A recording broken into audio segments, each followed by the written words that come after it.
This media is brought to you by Polyscope.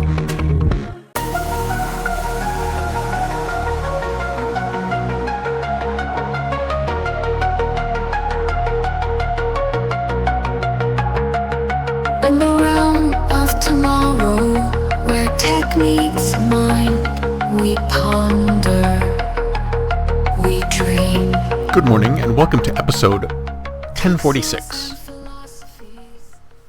It seems that I learned the other day in our sister publication aidaily.us,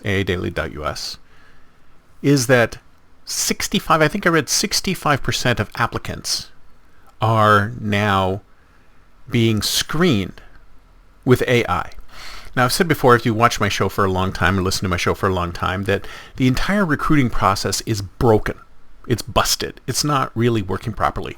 And the reality is there's a huge difference between how people act and how resumes are put together and what they're really like on the job.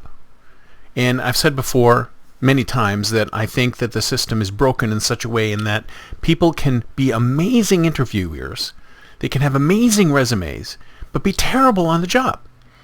And the best way to figure out if someone's any good is to actually have them on the job doing the job. We need more apprenticeship programs for almost everything. But I digress. So think about it for a second. 65% of applicants are now screened with AI. Is this a good thing or a bad thing? Well, it really depends on the model, right? I mean, a lot of people look at it and go, I wouldn't want my resume to be screened by AI.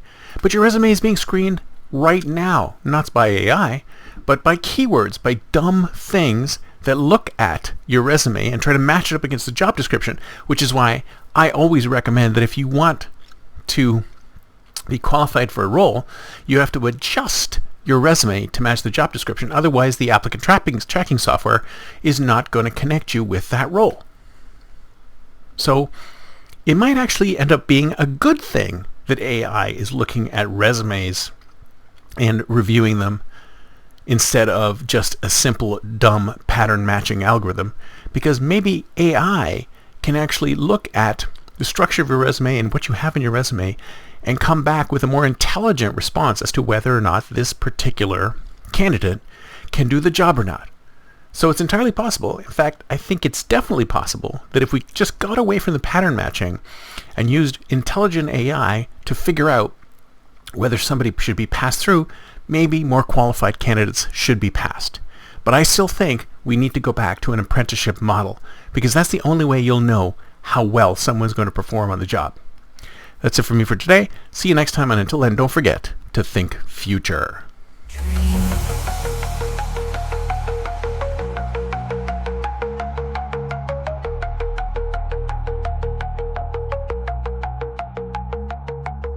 Pixels and philosophies merge and mold, a future untold, unseen.